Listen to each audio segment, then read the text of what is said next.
Hauntworld founder Larry Kirshner was killed again today when his collection of Hauntworld tapes fell on his...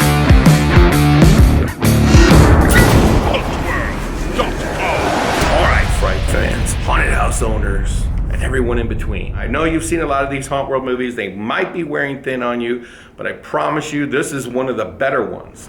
I absolutely promise you. This one features Ravens Grin Inn. If you've never heard of that, that's in Illinois. A haunted house that is like an experience. And you will see and experience it right here on this videotape on YouTube. You're also gonna see a haunted house called Planet X in Atlanta. You're gonna see Kevin McCurdy's Haunted Mansion, a lights on tour of Netherworld Shenanigans from Dr. Lady. So make sure you like and subscribe to the channel because we have a lot of cool videos coming your way very soon. More videos. I am traveling the country and filming some of the coolest attractions that aren't all haunted, but a lot of them are. And when I come to your haunt and film it, then your haunt will be documented. And you can follow them right here on the Hauntworld channel. But until then, grab that popcorn and get ready to watch Hauntworld the Movie, Part 11.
Okay, we're back from Hauntworld the Movie, Part 11. As you can see, I haven't changed my shirt, I haven't combed my hair, I haven't taken a bath, or anything like that. I don't want to scare you off, but this is a scary tape. So I thought I'd mention that. So this is your advisory for any children or people who get offended by these kinds of things. So anyway, now's your chance to turn the TV off and run as fast as you can. I'll count to 3, silently. Okay, so now I'm assuming anybody who wants to see this tape is here. Basically, we're going to jump right into it, and but before we do, customary for me is I want to tell you that it's really important if you have a website to try to put Hauntworld's banner on it. If you have or to link us into your pages, it's really important to do that because Hauntworld is out there promoting the haunted attraction industry. And the only way that's ever happened is because you, the people who help Hauntworld, have put your links and banners on your pages and you've supported Hauntworld. And we appreciate that. We hope that you continue to promote Hauntworld through your website in any way that you possibly can. And we'll return the favor by making you a featured haunt on our website. I also want to remind you that we're adding video, CDs, and books and all kinds of other cool stuff to our online store, and all the stuff we covered in the last tape, okay?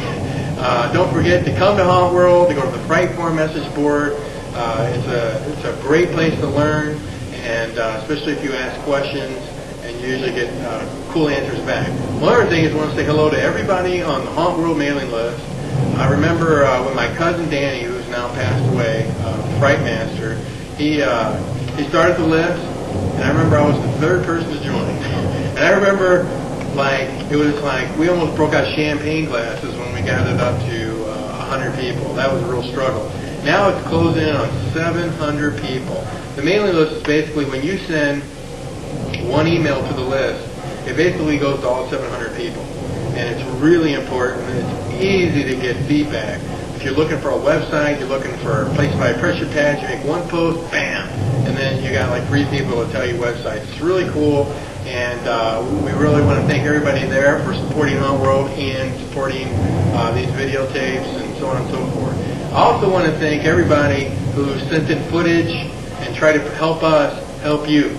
I remember I had kind of a dream that I thought, wouldn't it be nice if everybody shared video of their haunted houses? And that was taboo, much less throwing pictures or giving haunters daylight tours or anything like that. By putting Terror on Church Street on the first tape and then Knott's Berry Farm on the second tape, I think that woke a lot of people up, and we all started sharing video. And I want to thank you all, because I think that these tapes have really helped people to get around and see what everybody else in the country is doing. So now that we've done all that, talking about all that stuff, we're going to go on to Chatfield and see Dr. Lady out at our hotel. As usual, he's got something interesting up his sleeve to talk about. Here we go. Attention viewers, you have fallen asleep while watching Hauntworld, and you are now dreaming that Laura Lady is coming at you threateningly and is about to force you to watch the following segment. But don't be alarmed. Remember, it's just a dream.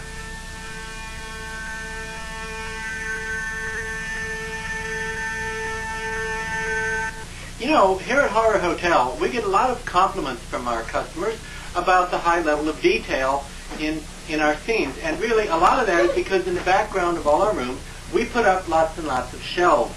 And on those shelves, we put lots of bric-a-brac and little items and little things for people to look at that have to do with whatever type of scene it is. Like in the hotel lobby, it's just sort of generic for all kinds of monsters, so we put little figurines and little Halloween knickknacks, pumpkins, little ceramic haunted houses, things like that. In the library, which is where I am now, in addition to the obvious things, books, we put in things like crystal balls, candles, little gargoyles, and scary bookends, stuff like that. In the zombie room, the dead room, we put in things that have to do with death and zombies. Things like, skulls, bones, rats, spiders, maybe tombstones, things like that. In the science fiction room, in the futuristic scenes, we put in things like space helmets and laser guns, ray guns, little futuristic-looking bits of equipment and machine parts, tubes and hoses and things like that. So really, we do an awful lot of decorating with pretty common stuff. It's just that when you put a lot more stuff in the background, it makes it look more like the place is lived in, and there's something really going.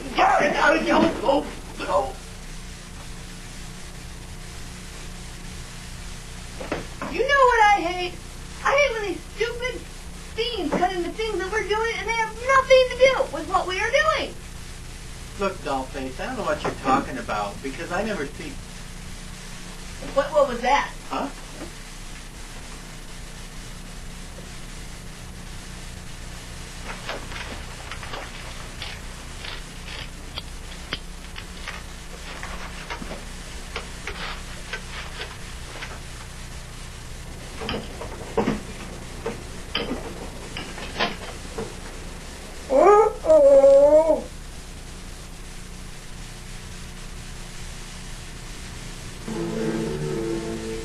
Anyway, Laura and I went to a number of other haunted attractions last fall, and one area where it seemed like maybe there's some room for improvement out there in the haunted world, and actually an area where there's a lot of room for improvement at Horror Hotel too, I'm afraid, is, gee, did I say that?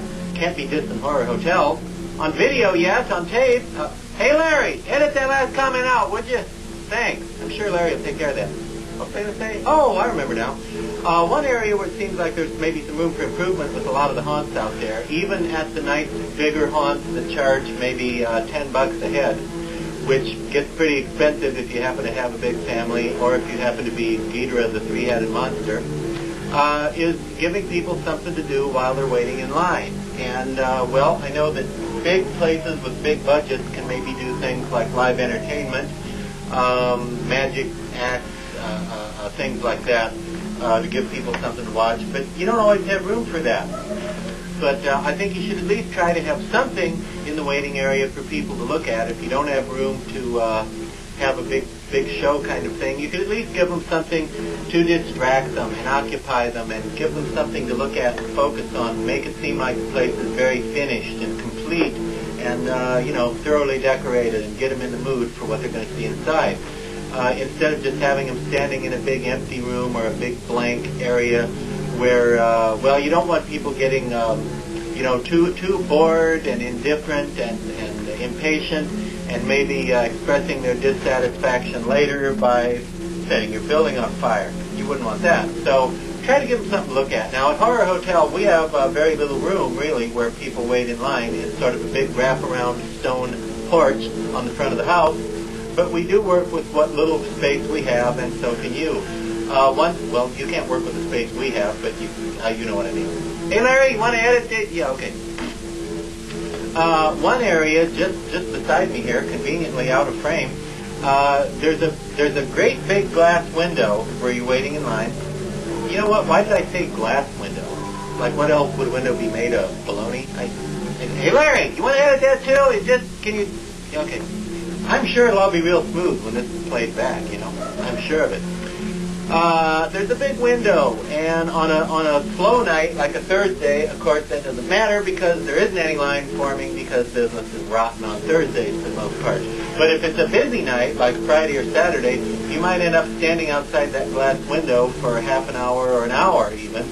And, we can't have a big scene inside the window because on the very opposite side of that is part of our path that we take our patrons through on the way in. So when you're inside, you're walking past the window where you were standing on the other side of it when you were outside waiting in line. So we can't really have a big scene there. So at least to give them something to look at besides just the old boarded up window kind of thing, we did something pretty simple and pretty easy to set up every year. We made, which you see here behind me, we made a bookcase, just a simple set of shelves. We just took the measurements of the window and made this shelf unit you see here, and put a bunch of my resin kits and vinyl figurines on there for display, and just staple gunned very carefully. Let me set that. Very carefully, staple gunned a string of lights, a string of little orange lights all around it, to give it kind of a nice finished marquee look and illuminate the figures in spooky orange lighting. And let me just plug this in for you right now to give you viewers a cheap thrill. There you go. Did that come on? How exciting is that? Okay. We just put that up in the window every year, and it's held in place by, it just sits in the windowsill. No, I wasn't talking to you, Phil. Sorry. It sits on the window ledge at the bottom, and then we have two little metal flanges that each get one screw that hold it into the top. It's very simple. It takes us about 5 minutes to take this whole unit and just swing it around and put it into the window with the two screws in the top corners. And it's a simple thing. And people enjoy it every year because while they're standing there, they can look at these little guys and say, "Hey, I saw that movie," and they enjoy it. They talk about the details and the paint schemes, and they talk about which monsters they like and which movies they've seen, which ones they recognize from certain films. And it's just a simple, easy little thing to give them something to look at. Most of these figures and resin kits came from back in the days when you had to cough up big bucks for this kind of thing, back before wonderful toy companies like McFarlane and Sideshow Toys pretty much killed the resin kit business. But, you can go ahead and buy the cool figurines and figures and toys and things that you can get from places like McFarlane and Sideshow Toys and not spend as much on this kind of stuff. You can use weapons, masks, any kind of Halloween ornamentational stuff that you can order from places like Morris Costumes, Halloween Outlet, Caulfield, things you can pick up at Spencer Gifts. The idea is just to give people something cool to look at. And, I should point out here that, hey, look, it's a Laura Lady figurine.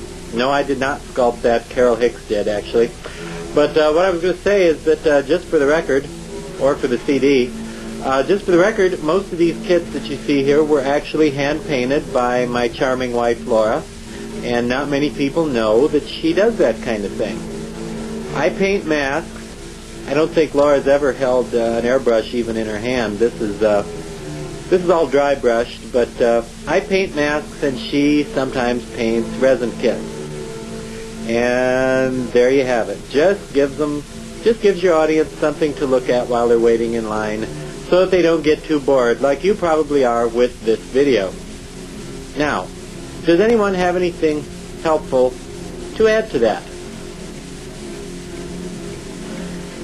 New music to put on the next time your home is invaded by zombies or aliens? Then you need the Horror Hotel CD, with over an hour of mind-mangling musical mayhem. Perfect for haunted houses, Halloween parties, or bar mitzvahs. Featuring 23 tracks with titles like The Werewolf, Mummies on Rhapsody, and Dirge to Kill. The Horror Hotel CD is one of the most monstrific collections of scary melodies ever released on an unsuspecting world. Don't decay, order today. Music composed and performed by Wolfie. Dr. Lady's always unusual. He's the first family of horror. That whole cast out there, can you imagine they really run around and do that all day long? It's bizarre. One of the things we're going to talk about real quick is we're going to talk about how to compete with a bigger attraction. And a while back on the Hauntworld message boards, the subject came up and somebody misinterpreted what I was trying to say as, oh, we should go after bigger shows because they're taking all our business. Just the opposite. Amusement parks or radio stations, anyone, they have the right to do business and do as they say fit. And amusement parks today are doing Halloween bigger and better than ever before. Make no mistake about it, we build haunted attractions for amusement parks, and we try to help them in their market, whatever market it might be. We, on the other hand, have an amusement park, a big one, matter of fact, in St. Louis that we compete with, but we consider it a friendly competition. But one of the things I clearly understand is that a big amusement park has assets I don't have, okay, and never will. So I've come up with some ideas to help you compete with them, not to try to take their business, not to try to overthrow them or anything like that, because that's not going to happen, but to try to give you some ideas and for things for you to think about to help you compete and try to maintain your business or grow your business. And that's all I'm really doing. We own haunted houses, so we have to operate and compete against amusement parks. And on the other hand, we help amusement parks compete with you. It's a double-edged sword. But so anyway, I come up with some tips here, and I wrote them down on this board. However, they're very messy. And as you know, I got my trusty script. Anyway, I got 13 ideas here that I want to explore. Number one, you need to be better, more original. Remember that anybody has access to purchase props, such as, props from the bigger manufacturers and whatnot.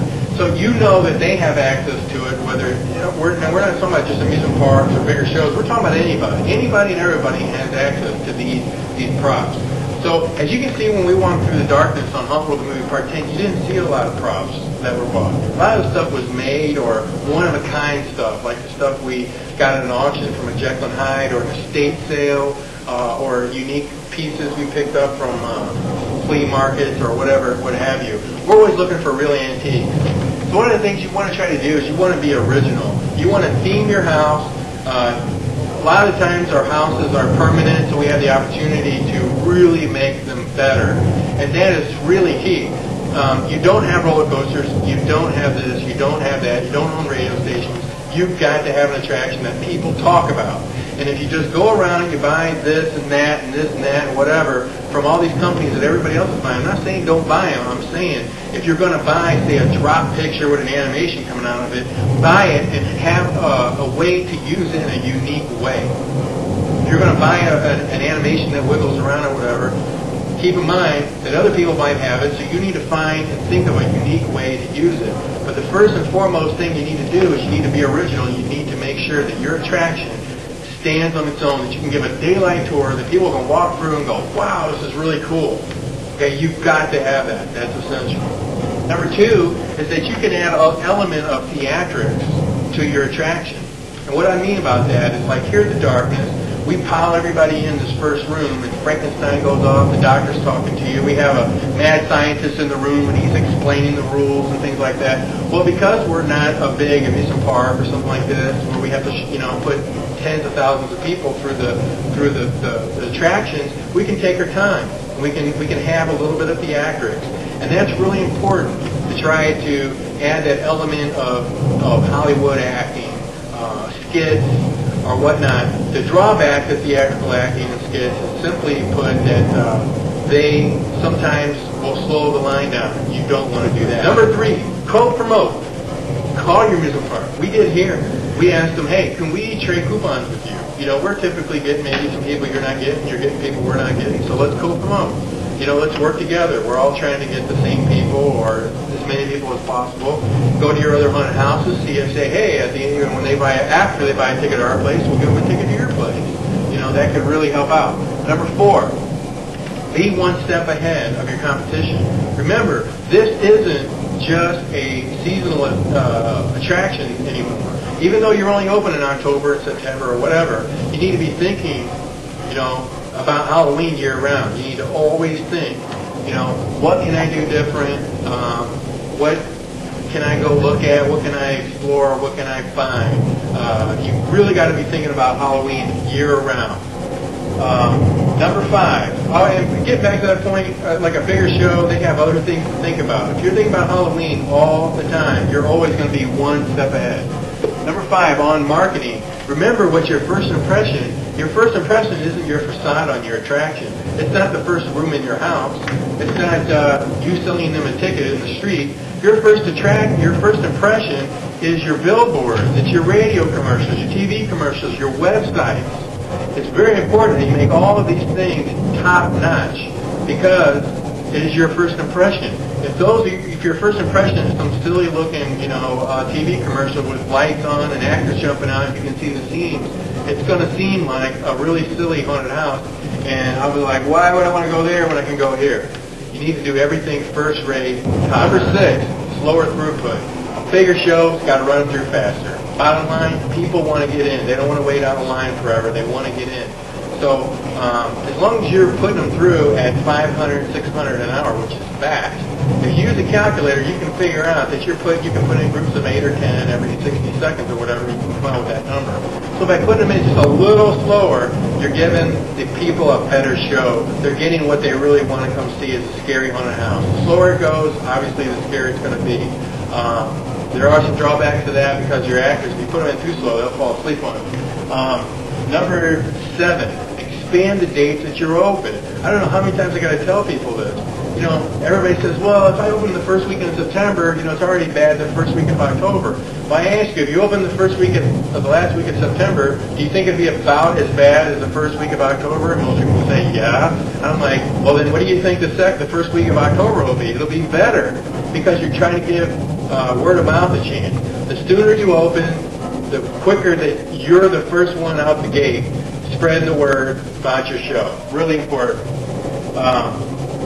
Another really important thing, this would be number 8, I can't see the score, but that's okay, is 24, we're going back to 24/7, making this a 24/7 business. It's very important that you stay up on promotional opportunities. You got to keep your ear to the door, the ear to the wall. You got to keep in touch with the radio stations year-round, the TV, people that you know in the business that maybe work for the cable station, whatever.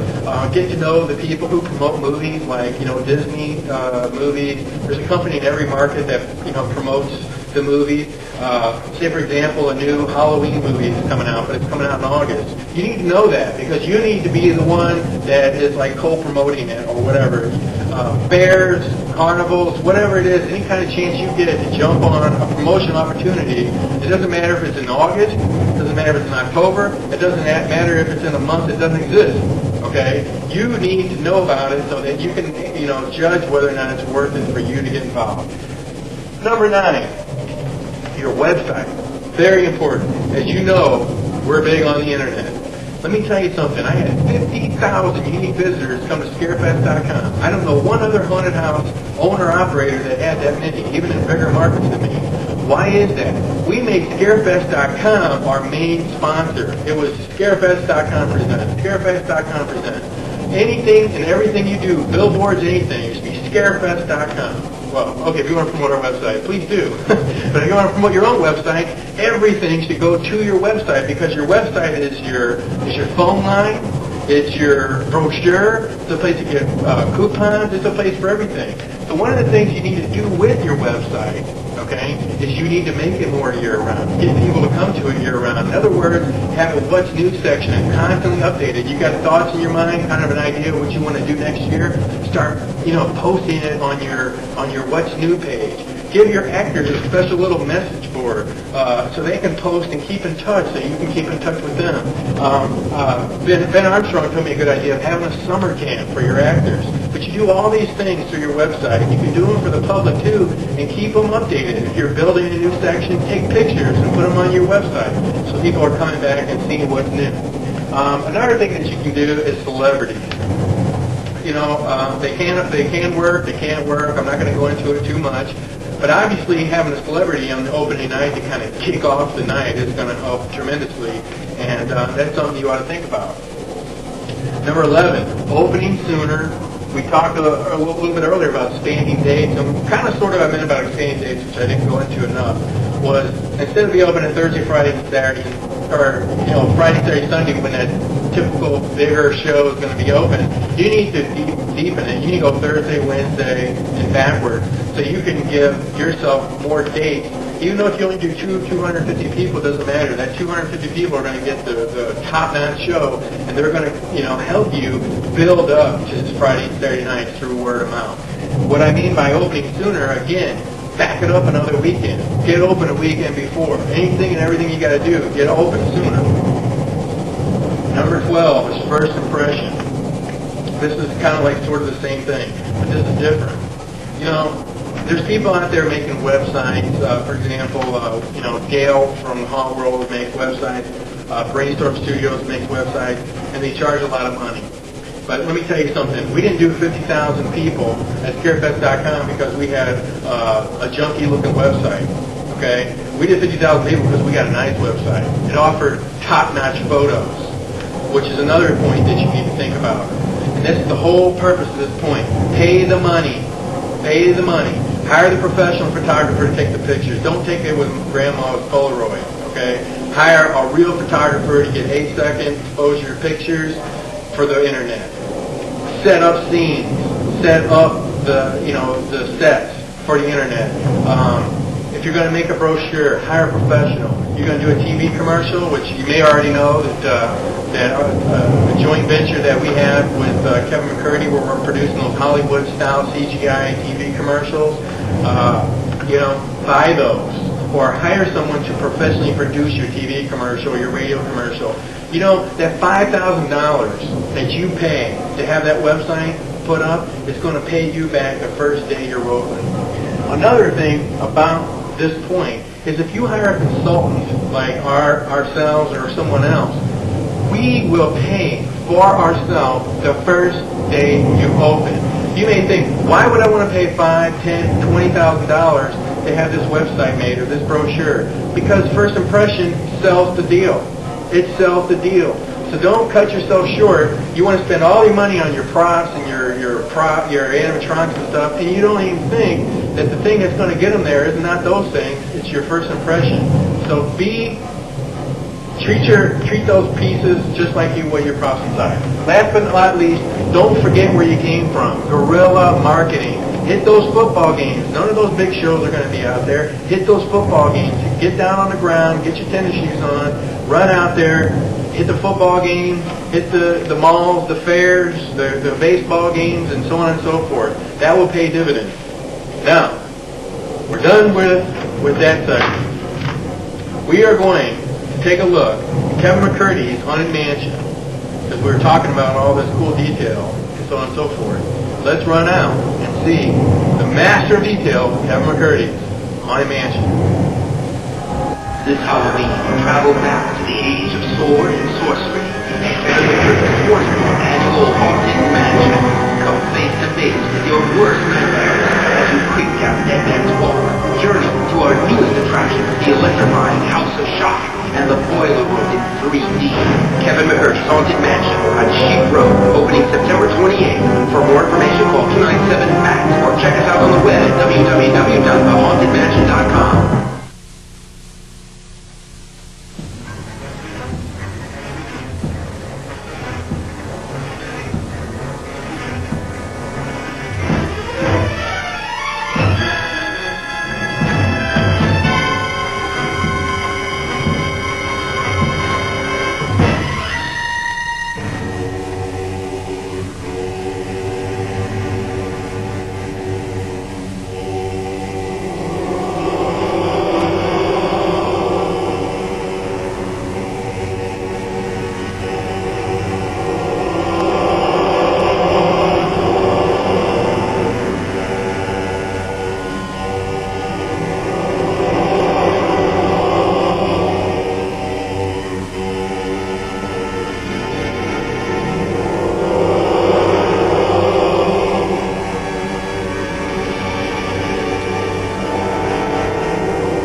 Jaguar.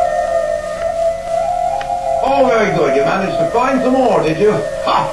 Well, I'll be right out. We'll give them the tools and the instructions. Yes.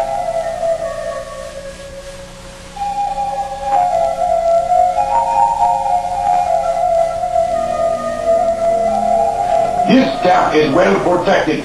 If anyone should try to steal its valuables, we shall fire.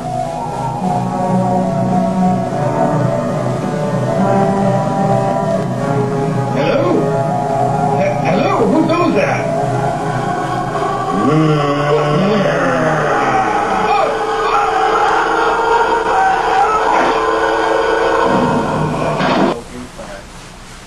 Try to get fairly close on him.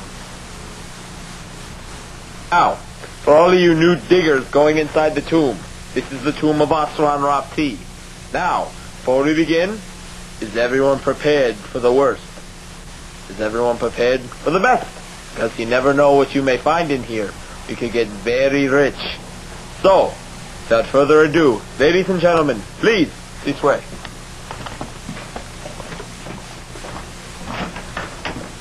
I need to remind you all, watch your step inside. You never know what's going to happen. Please, follow me. Okay. Now, I need all of you, before we begin, line up against the wall back there. Please, very carefully. Watch your step again.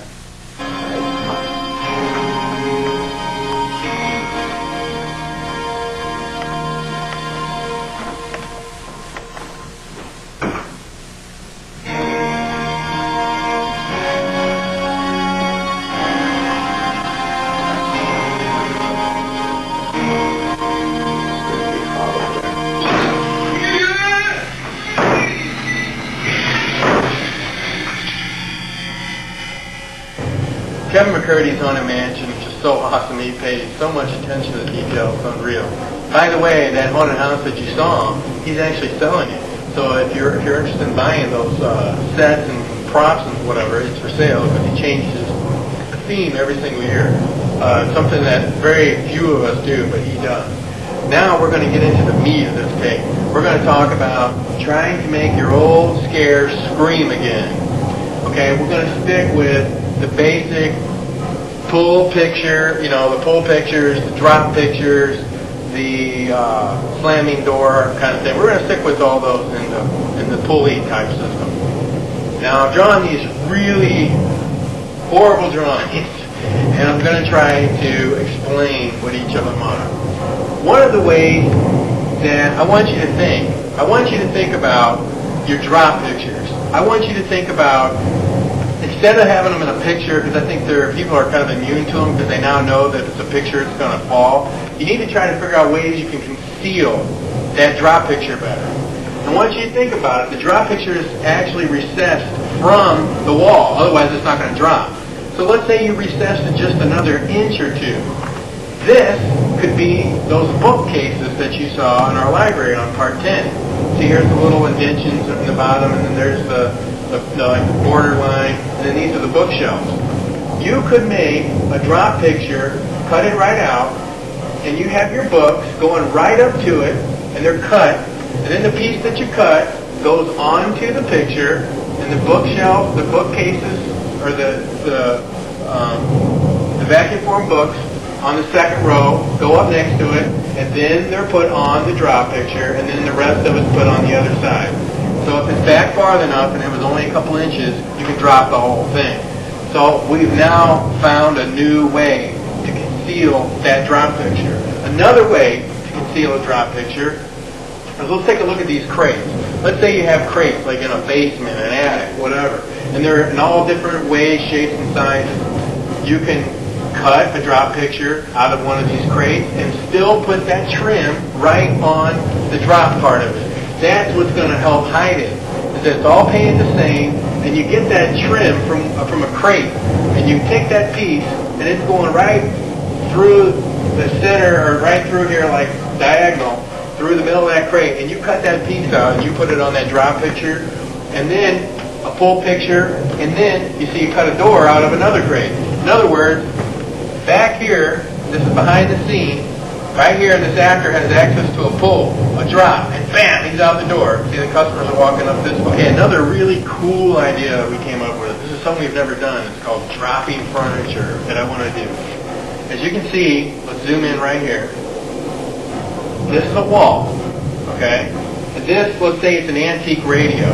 So this is like the speaker, and this is like where the dials are and everything. And then up here is like, even for good measure, put a vase up there with flowers, okay? And it's recessed from the wall, kind of like this pillar right here. You can pan out. See this pillar? Here's the wall, here's the pillar, okay? In other words, like where the dials are is actually the dropping part. And see here, you can see with the actor would actually walk into the piece of furniture. Okay, he would actually walk into it, like pan out a little bit. So, see, here's the furniture, let's say. Pan out a little bit. See, let's say the edge of the furniture's out here. Here's the flat part of the wall inside the haunted house. But this is the furniture going out. The actor would actually step into the furniture. And see, here's a radio, and you can even go as far, see, because the actor's like leaning into it, you can actually put like legs on this thing, so you can see underneath it. The actor is just leaning into the radio, and he drops it, and he comes out of the radio. Now, wouldn't that be cool? That's like a different thing that they're not going to expect. It's a piece of furniture sitting out into an aisle. They're never going to expect it. Anyway, moving on.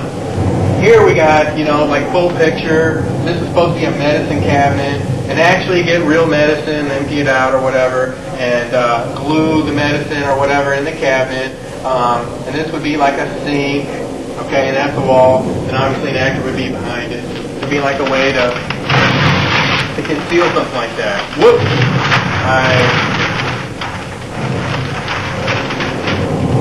I tore my other piece of paper off, so I'll just have to hold it. Okay? Now, what I got here is everybody's always big into these drop spiders, okay? What if, like, you took things and people know, like, if you see a big ugly spider dangling above your head, then it's got to drop, it's got to be obvious, because what would a spider be hanging there? It looks silly. What if you, like, had chandeliers, and like 4 chandeliers in the hallway, and one of them dropped? And see, here's a drop picture for the actor, so he can drop the chandelier. It can't be it's got to be a light chandelier, it's got to be a sturdy chandelier, and he drops it, and it kind of falls down, right? Then, of course, there's like a big knot, so it can't fall to the ground. And then the actor can, bam, jump out of that drop picture like wham, bam, Then over here, the concept for, to kind of take your sliding pictures, your doors, instead of having doors that just open, here you're walking down a set of hallways, and you've got suits, armors, and coats, and one of them slides open. What we really did, which was really cool, is we had 2 sliding doors. We actually cut the suit and armor in half, and the thing opened in the middle, and the actor jumped right out of the middle. We took one of those like gag studio suits armor and cut it right down the middle, and had like 4 codes. And the actor just like, it was on tracks, and he opened it up and came right out. It was really good. Another way for like a full picture is just take like, as you saw in our study on Hauntworld The Movie Part 10, take like 3/4 inch plywood, make yourself like 6 plaques. Buy those really cool like heads from Distortions or something like that, or get deer heads or whatever, but you can get like heads and stick them on here and have blood coming out of the bottom, of their neck onto the ground. And then make one of them, fast and really good, that actually opens from behind. So you've got this like wall of heads, and then all of a sudden one opens. And, bam, it will go inside like a wall, recessed wall. And that is something that's protruding into the aisle. They don't expect it. Put a couch in front of it. Okay, then they really won't expect it, because it will look really like I'm not paying attention to it. Another cool thing is build a whole bookcase and put it on, like a track, and slide the whole thing inside the wall. There's a bookshelf, it's flush, and slide the whole bookshelf over. We did that. That was really cool. Another thing, and this is really cool, which I'll draw a new picture of, that we did a couple years ago, is we took a door, and we built it into a door jamb, okay? And what we did with this door is we put like these big old rings. We had these big, huge chains, chaining the door, okay? big old rings. Like there's something in there, you just don't want to get in there. And when a person comes by, it only opens like say this many inches, and there's actually a block on it, so it can never be shut through somebody's hand. But anyway, when you walk by, the actor violently shakes the door and it rattles those chains, and you can see him, and he's like, "Let me out," or whatever, and you can clearly see he's not going to get out. But what we did, which they never noticed, like on a door, see that would be like the window with the person's name on it or whatever, and this is like the door. Well, like the window with the person's name above it dropped. So he's shaking it like real violently with one hand, then he releases the latch, and then boom, he's out. And that was really cool, and it really worked good. Now I'm going to give you an idea that I think is just so awesome. This is the last idea for scares. But this one is the bomb, okay? Jim, who's shooting the camera, doesn't even know this idea yet. I'm going to call it dropping dropping dishes. Do a kitchen and do a dish rack, like a cabinet, a dish rack. Get plastic dishes.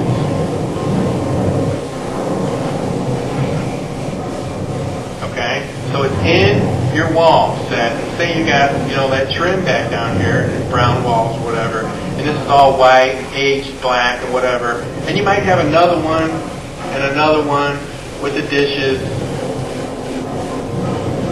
Okay? So it looks like it's a kitchen, and maybe right here you've got, like a stove down here or whatever. But they walk past it and say like this middle one, you see dishes, and you paint them to look like, real dishes, like china. Cool thing is they don't, and see, this is a drop picture, and the person would be behind it. Well, what I wanted to do was build a little piece on the bottom that's a box that has all kinds of noisy pieces of ceramic in it. Or it could be bolts, nuts, anything that's going to make a lot of noise when it hits. And it's encased right underneath the drop picture. So here's the actor, okay? And here's the drop picture. See, and it kind of comes back down here, see? And the people are over here, obviously. Okay, and you got these rows and rows of dishes, okay? Well, this is what they see. This part right here. Here's where your dishes are. Just a little space down underneath, and that's actually going to be the part that hits down here. It's got all kinds of broken things inside of it. So when these dishes fall, it's going to fall, and it's going to make a loud noise like something broke. Okay? And I thought that would be so cool that you got this like dish rack up on the wall, and he drops it, okay? And then it sounds like physical dishes breaking because you got all these pieces of dishes like encased in this little box that's attached to the picture. I just thought that'd be so neat. So anyway, those are some ideas, and I hope you get the point of what I'm trying to say. What I'm trying to say is, look at your drop pictures, look at your pull pictures, look at your doors, look at your, pulley thing, and go, what can I do to try to make it more concealed, to try to hide it, whatever. You've got to take it to the next level. You can't keep dropping pictures with silly-looking pictures on the wall because the people know they drop them. The whole point. One last quick one I'm going to give you, which we did here. You got a wall. You cut a cove into that wall. You put yourself a flower vase on it or whatever. Now on the back of that wall, that cove goes in. So here's your flower pot. Have to make sure it's a metal one or whatever. Here's your actor. That whole piece would drop. The whole piece. That's indented into the wall. And it could be like not a ceramic statue, it could be a resin statue or whatever. It has to be securely fastened. That whole thing would drop. Like coves and walls and stuff like you saw on part 10. So anyway, I hope that gives you some ideas. We're going to run out real quick, and Rodney Geffert's going to show us a couple pull pictures. Then we're going to run out the Netherworld, and Ben Armstrong's going to give us a lights-on tour of the Netherworld out there in Atlanta. This is our leap-out portrait. What we've done here is we've taken a simple a 4x8 wall and simply cut out a section. Approximately here we cut it out about 28 inches by about 24 inches. What we actually did is we just cut a square hole in the wall, and then we took that piece of wood and we cut it, as you can see here, right down the center. And we actually hinged that. We put a frame around that. We did this so it almost looks like a by, of course your actor jumps out of these doors screaming at your guests, scaring them. Of course, we've got a table in front of that, so when the doors open, as you can see how this works, there's no way the doors can tap the table to hit your guests. Simple, very simple item to build, very effective scare. As you can see here, it does take a little time for an artist to do a painting on the wall, but really simple, just cutting out a wall, framing it in, and it really looks just like a normal portrait hung on the wall. Of course, you can see the line here with the lights on, but when the lights are off, you can't see that at all. We have a low spotlight aimed at them, just looks like a portrait on the wall, and then all of a sudden your actor jumps out and scares your guest. We'll show you how that works.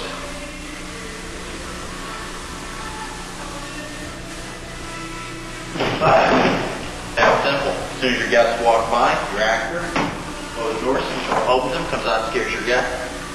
Closes the window. That's simple. Another simple scare. We're going to show you another scare item. Basically, just like the portrait we just show you that your actor blasts out, same thing sort of, just a little bit different.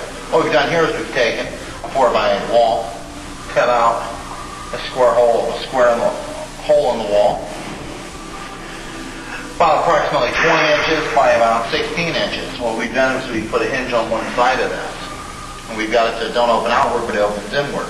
As your guests come walking down a hallway, bunch of portraits, haunted portraits hung on the wall, they see another portrait looks like on the wall, don't think nothing's going to happen, bam, scare jumps right out of the portrait. Your actor pulls the picture in, jumps right out, scaring your guests. To hide this also, we put a frame right around it, so it looks like a normal picture on a wall. Again, your guests come walking by, your actor opens the door, say unexpectedly, jumps out and scares your guest, closes the portrait. That's simple. I'm going to show you how this works.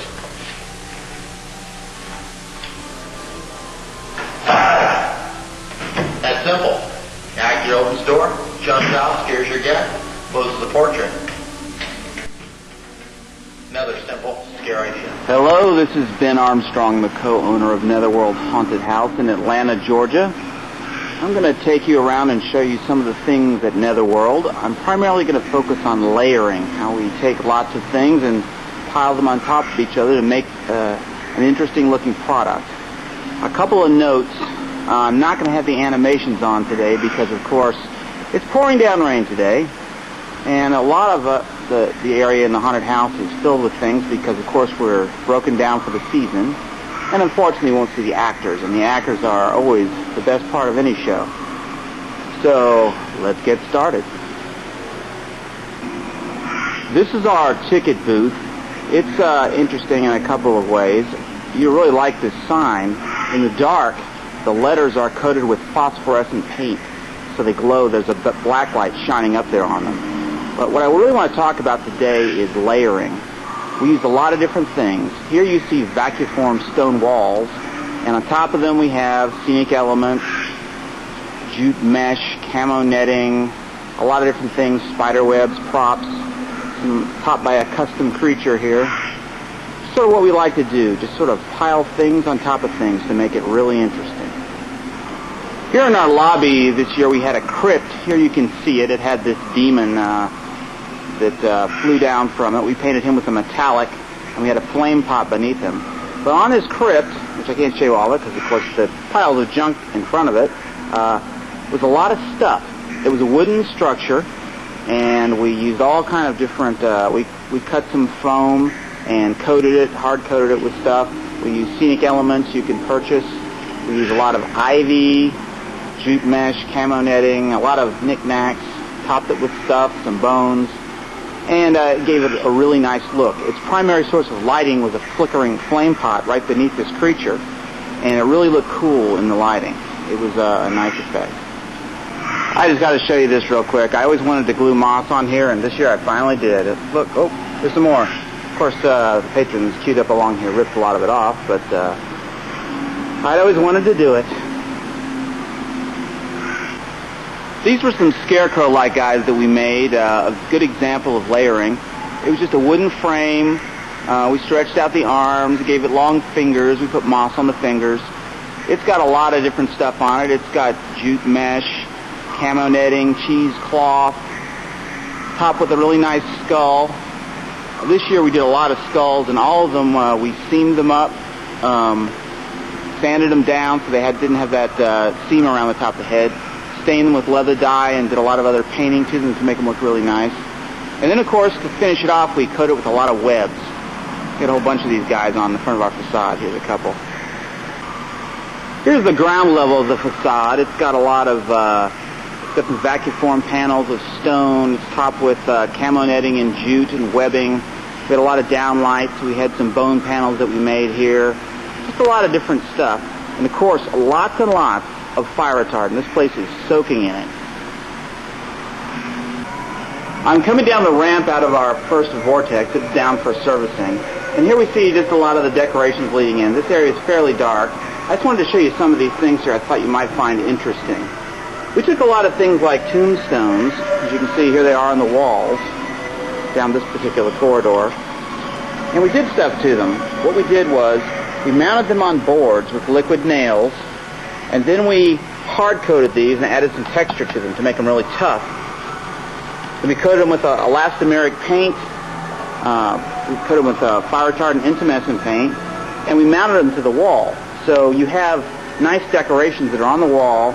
They don't take up much space. They really add to the whole theme of this place, which is sort of a crypt area leading into a graveyard. And they're fairly durable and fairly safe. We're coming up now on a layered scene. You can see here through our graveyard. There's a little guy. He's a pop-up guy who grabs that at you. We have our graveyard over here, and we can view through the graveyard into an area where patrons will walk. And way up over the wall, across the way over there, you can see the facade of our haunted mansion. So you're actually looking through multiple scenes, many different levels, and with the lighting and the fog, it's a nice effect to see all this. But you can't really see what's going on up ahead, which is kind of cool. Here we are coming around the corner. You can see some of the cemetery. We use a lot of animations. Like I said, I don't have them on today. Several of them here are pneumatic. We have some things on motors. Cemetery here. Lots of good stuff in it. There's actually a guy over here that's moving. He used to be a Santa Claus. This is an area where the patrons walk in. It's actually a fairly largish room. And they work their way around and they have to enter this crypt here. But this place is normally choked with fog and dark and very cool. As you can see the house in the distance over there. And there's all kind of neat little things here to look at. Little corpses hanging out, covered with webs, draped in different types of stuff. And you just have a lot of little decorative bits here that just kind of give it a nice look. We're actually deep inside one of the crypts right now. I wanted to show you this because it's kind of funny. This is actually left over from our prehistoric show called Primeval in the previous year. And we never took it down because we couldn't find the screws, which is a problem sometimes. But these are those floppy skeletons that you can get. They're kind of cool, but they look a little silly just with nothing done to them. But these ones were mounted to the wall, coated with a lot of goop, and just layered up with a lot of texture, coated with elastomer, coated with intumescent fire retardant paint. And they're out here in the path for people to walk by, and they're very cool, especially when lit from an extreme light. They look really neat. And then, of course, we top them off with some stuff to kind of finish them up. They're neat-looking props. We're coming past the dog pound area towards the front of the house. You can see all the levels of vegetation here. A lot of plants, a lot of camo netting, jute mesh. Up here we have various things up high to kind of get people's attention up. It's hard to see this here. We have a body hanging here. We have vultures with rolling eyes, a number of custom corpses. And over here we have the Swamp Witch hut. A couple animations that pop up here. Over here's our Cannibal Shack area. We have an animation that pops out and a place where actors come out. And then, of course, there's the front of the house. But you have all these layers of stuff to look at. And you're coming through here. There's things on both sides jumping out.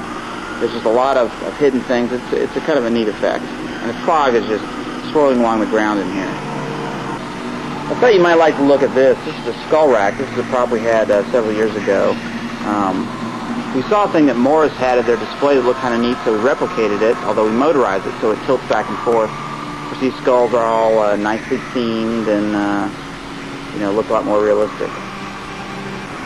This is a swamp witch hut that sits in front of the house. It's got a lot of neat things on it. It's got some decorative pieces here. They're not really made for the Halloween industry, but they're very neat. They're like, Balinese woodcuts, a lot of odd different things. But inside of there you can see a cliff face. That's left over from our Primeval show. We try and reuse everything, although we retheme the show almost completely every year. We move it all around and reuse it. I thought you might get a kick out of this. This is that's a slimy pot for the witch, and normally it throbs and moves during the season, and we cover it with Methacel to make it extra slimy. But of course, it's a chest that you can buy for actors to wear, but we had a different use for it. We gave it some extra tongues, and it looks very cool when it's sort of throbbing around and, looking slimy. We try and make people touch it sometimes. We're walking along towards the front of the house. We have big sonotubes covered with ivy and a bunch of monoliths and different things. And then here we are looking into the house itself. But if we look back, we can see all the places we've been, all the way back across, all the way to the graveyard. A lot of different things hanging up that you've seen before. It's kind of neat. You can hear the people screaming, and the actors really know what's going on, but the people in here don't. So they can kind of see little bits and pieces through here. There's a lot of animations around here, too, that hop up. Oh, let me show you this prop. This is our werewolf. He's been around a while. He's a great piece. This year he took it off. Some years we have him be a puppet. Some years he's an animation. I'll kick a little light on so you can get a better look. But this year he just kind of spent some time lurking here in the darkness for people to look at. With a little strobe light on him. Oh, I'm back to this. I got the thing moving. I just wanted you to see it. Pretty groovy, huh? Nice and slimy. Okay, we're in the house now, and there's many layers here. First is, of course, the wallpaper and all the wood in the house. Our scenic artist did an excellent job with that. This year we used a lot of headers, these pieces that go across, and they really keep you from looking up. It feels like you're in a house. Lots of webs in the house. Of course, it was inside. Lighting is an important layer, too. We use some devices that flicker circuits to make it seem like the electricity's run amok. A lot of paintings and busts and things like that. A lot of molding and items of this nature, like all you guys use in your haunted houses. This is an interesting room because we actually use the webs as a roof. We strung line and then we webbed onto the line, so you have what appears to be a ceiling, even though it's safe as far as sprinklers getting through. Of course, we have the chandeliers, and this is a funeral parlor type room. We've got the corpse in a chair, all the wallpapers and candelabras and knickknacks and all that good kind of stuff. Always like to make it so you can see into other rooms, see around corners and see a lot of stuff. This is the funeral parlor room, like I said. Got a coffin here with a hand reaching out. A lot of paintings, a lot of flicker bulbs in addition to show lighting. Of course, we're looking at this under house lighting, otherwise you wouldn't be able to see anything, Funeral plants, everything's soaked with lots and lots of fire retardant. And we just kind of proceed through the house. It's an old swamp house, so we built up a lot of other layers in here. We had, of course, broken down beams and carpets. This is an endless hallway illusion. It's a little beat up right now. Being a swamp house, of course, we had stuff breaking through, a lot of moss and things of that nature, kind of dribbling through. Different wallpaper for different scenes. This is a room with a pretty elaborate fireplace in it. It's got a face in it, you can see sometimes. And different animations, different props, just a lot of layers in here. I wanted to show you this particular wallpaper because it came out really cool. It's a material you can get at Home Depot. They use it for fake ceilings, but it's got a nice raised texture. And when you light down, you get a nice shadow from it. We painted this and a lot of other things in metallics. Metallics are great because they glint nicely and they really just look cool. This is kind of a portrait hallway over here. We're a bit deeper in here. I wanted to show you this particular gag. This is just moving walls. A pretty traditional thing. But the neat thing about it was, although you can't see it here, I guess you sort of can. we had a light that lit down through some lattice that was above it. So you got the effect of the moving shadows on it. This is not the light that was aiming down. This is just the house lights. But you get some idea of how the effect worked. And people walking in here got as dizzy as they will in vortexes. For layering, I kind of like this scene because you have a boarded up area here. You're looking straight through this scene, which is like an evil doll scene, all the way into our museum. Yes, that's one evil teddy bear moving around there. This doll here, she pops up. She's kind of mean looking. People say she looks like Rhea Perlman. She pops up in her crib. This is a trophy room. We have a lot of stuff from leftover from previous seasons. This is a big carnivore monster built on a bear form. Those are actually ribs from a dinosaur that was built here in town. Over here, this is one of the Four Horsemen of the Apocalypse. You have a couple of other hideous creatures here mounted on the walls. Just a lot of neat things in here, kind of to build up the layers. But the interesting thing is, you can see across the scene from one spot to another. We have a large sonotube filling the room, so the actors really have a good chance to play around in here. They can see people coming. They can work with them on both sides of the rail. Sometimes we place people here in costumes like in suits of armor.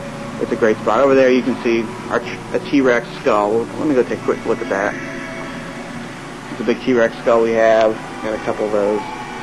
And here's a custom prehistoric creature that was created for our Primeval show last season.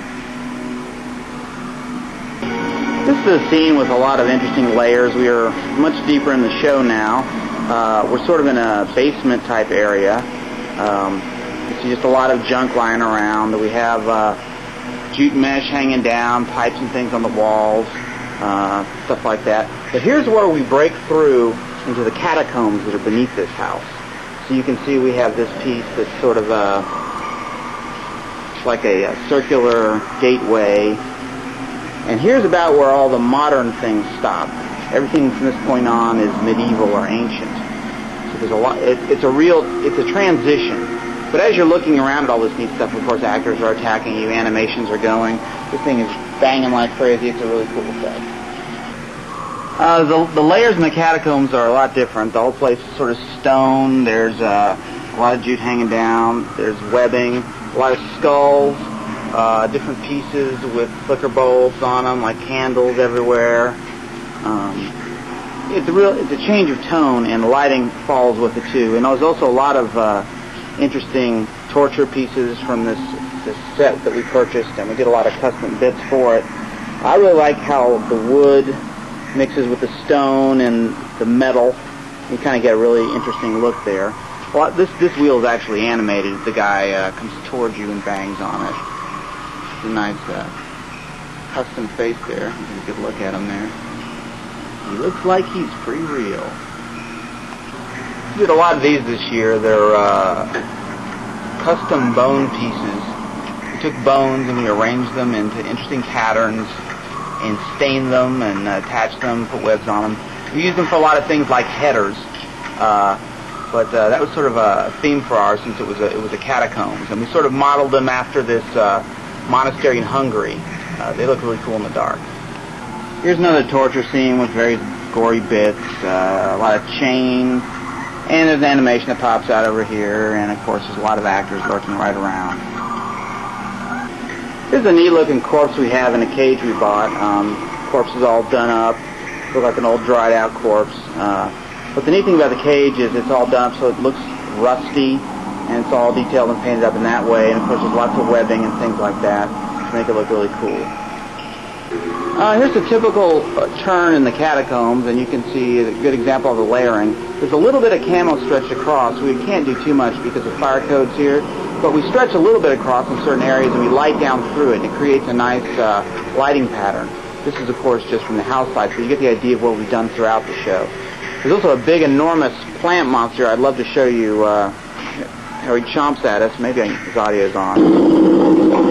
But he's so big I can't even shoot him here. He's a massive thing with big teeth, but of course we don't have the air on today. This is kind of a neat look of layers. This is a header we got that's commercially available. You can see all the stuff on the walls. Down there at the end is a custom panel that we made. Way on down there, you see jail bars, and there's actually some torture gear in there. So this is just, you can really see a long way. Although there's a lot of fog in here, but you get glimpses of this stuff as you're walking along. And of course, there's all kind of hideous Slimers. This is a big, huge animated monster here that throbs and attacks on the side. He's protected by some plexiglass. We have actors from above attacking. And here we have various torture chamber bits. Stuff like this just goes on and on and on. I'm cutting out a lot here. This is getting longer than I had planned. I'll show you this real quick. This is the jail that we had. But the neat thing about it was, of course, there are bars on both sides. And boy, the actors had a ball. People did not want to go through here, but there was a lot to look at as well. Here's another bit of a torture chamber area. This is an animated skeleton. Over here are one of those boneheaders I was talking to you about. There's another body stretched out. You can see all the way down to that scene over there, the guy in the throne. Is he alive? We have a lot of things like this that are sitting here looking at you. A lot of dummies and things like that. Just a lot of levels you're simultaneously exposed to. But it's set up in such a way that you don't really know what's going to happen in the room up ahead. This is kind of a fun thing I wanted to show you. From our prehistoric show, we got some commercially available fossil panels, but we built up on them. We got trilobites, and we made molds and fossil eurypterids and things like this. And we built them all up into these fossil panels. We made several of them for our prehistoric show, but now they're just more layers in our show. This is kind of an interesting little scene with a bunch of columns with corpses on either side. Some were animated, and some were actors, and some were just static props. I want to show you this one cool little guy here. He's a monster that was above everything with a moving eyeball. Let me get a light on him here so you can see him looking at you. But while people were looking at this, the actors and the corpses were attacking him from both sides. He's sort of the creature that brought all the zombies to life this year. Anyway, that's it for our tour of the big house, and we'll hopefully see you at Transworld. Goodbye. Netherworld is awesome. I want to thank Netherworld. I want to thank everybody for this edition of Hauntworld The Movie Part 11. I hope we've learned something. I hope I didn't rattle on too much. I get really excited, and I really want to share information as much as I can. And I do the best I can.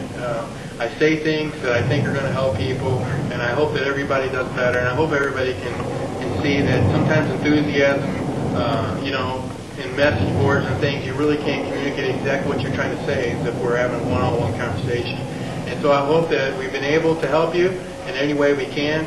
We got to take a look at two more haunted houses real quick. One, we're going to take a quick glimpse of Ravens Grin Inn. We're going to let him talk a little bit about what he's doing. We're going to show you a few clips. This has got to be the weirdest haunted house I've ever seen. Okay, it's not traditional in any sense. It's totally original. I've never seen anything like it. So we've got to show you a little bit of this. Okay, and then right directly after that, we're going to go kind of back out to the Netherworld. They have a haunted house that they did last year. It was called Planet X. It was in 3D. We're going to take a look at that. But before we let you go, hopefully you've liked some of the things that you've seen here, the detail and stuff. One of the things that we have that we're offering now is a haunted house repair kit. Howling Productions and Kevin McCurdy and his team will come to your haunted house, and in 5 days, we'll make your haunted house look as creepy as you ever wanted. It'll look just like, the Haunted Mansion in Orlando. We'll come through. We have this 5-day system where we totally paint all your walls, build library sets, trim it out, whatever you want to do. Give us a call at 314-504-3970. It's the Haunted House Repair Kit. Doesn't matter how big your haunted house is, in 5 days we'll bring a team in there. For the price of 4 modest animations, we'll make your haunted house look awesome. So if you're in need of something like that, give us a call and we'll be there. Other than that, thanks a lot for visiting us here on Hauntworld The Movie Part 11. We'll see you right back here for Hauntworld The Movie Part 12. Until then, happy haunting.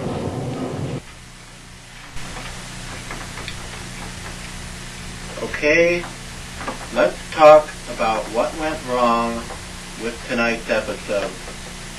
What? What do you mean what went wrong? I thought it looked great. It's fantastic, I thought. Well, I guess I wasn't completely pleased with my little segment about the whole Larry Kirshner, Dr. Frightener thing. But that wasn't all my fault. Well, that could have gone better. What? I thought it was great. What didn't you like about it? What didn't you like? Well, for one thing, you could clearly see people in the background who weren't supposed to be in the shot.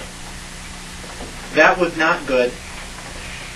That's why it works better when you let me lock all of our friends in the closet before we start shooting. Yeah, but even before that, the whole segment kind of got off to a bad start because we didn't get any introduction. It was supposed to have an introduction, you know? Somebody saying something beforehand like, and now here's Dr. Lady's wife, Laura Lady, to explain the whole situation with the Larry Kirshner, Dr. Frightener story. And then cut to you. But instead, it just all of a sudden abruptly interrupted. We'd like to take a minute here to explain to our viewers exactly what happened with that whole Dr. Frightener, Larry Kirshner thing from the previous episode. Okay? Unfortunately, that whole storyline was the result of a producer who failed to communicate with the writer, who failed to communicate with the director, who failed to see his therapist. Pages 4 through 7 were accidentally pulled from the script for Die Hard Part 49. That's the one where Bruce Willis' character gets killed off. Another part of that story was mistakenly lifted from the 10th draft of the script to Jeepers Creepers 3, The Second Coming. And another portion of the story was actually supposed to be part of an episode of Hauntworld, which we eventually decided was too stupid to even shoot, so we scrapped the entire installment. So just forget about all that stuff, about all those earlier episodes, especially the part where Larry Kirshner gets killed. Larry Kirshner did not really get killed. That was a mistake. However, after the positive response we got from our viewers, who were overjoyed when they thought that Larry was dead, we've decided to actually kill Larry Kirshner for real, by popular demand.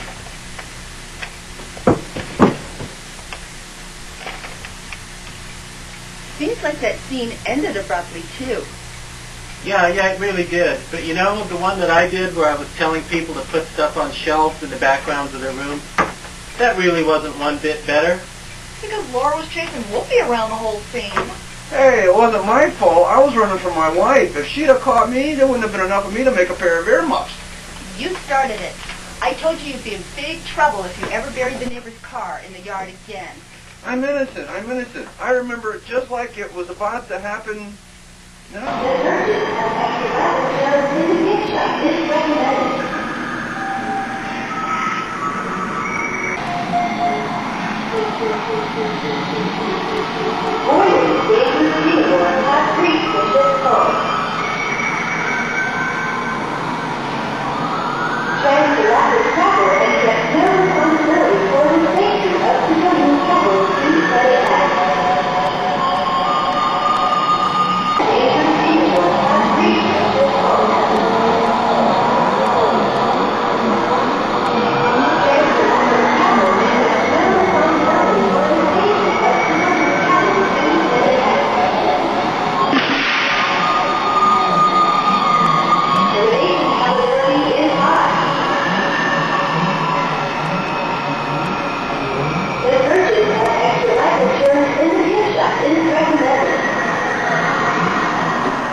A surgeon has been prepared for your instant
to Planet X.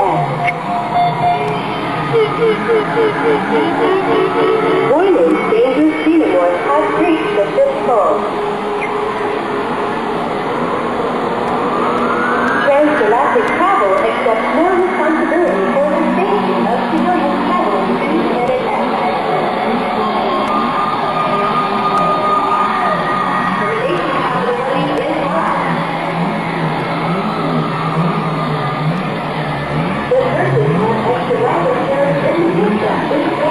And now this sad note.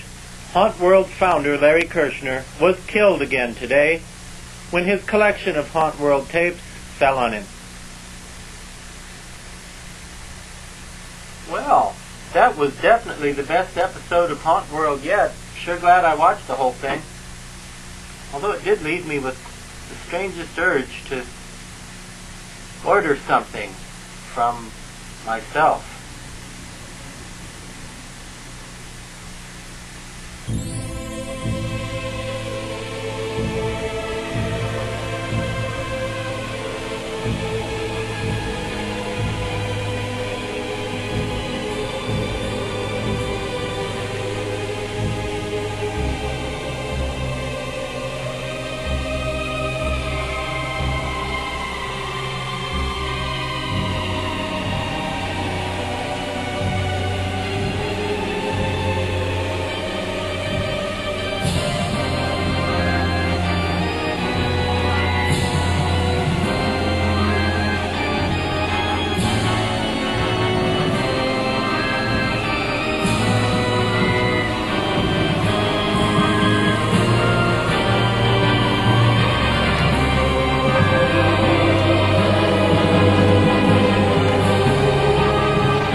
Thank you for watching Hauntworld The Movie Part 11. We're going to keep uploading them until we get to the end. Thanks for watching. And remember, once again, we're trying to document the haunted house industry. So it'll be on YouTube for everyone to see even 100 years from now. If YouTube survives that, people will be watching this video right now going, that guy can't be alive anymore. It's like 2099. Well, probably not. But you will know all about the haunted house industry from when it really got started, professional-wise, in the late 80s, early 90s. So, thanks for watching. Make sure you subscribe to the channel because we are bringing you new haunt tours as well. Until next time, happy Halloween, pleasant screams, and everything in between. Take care, everybody. For scary videos and more, subscribe to our YouTube page, Hauntworld.com.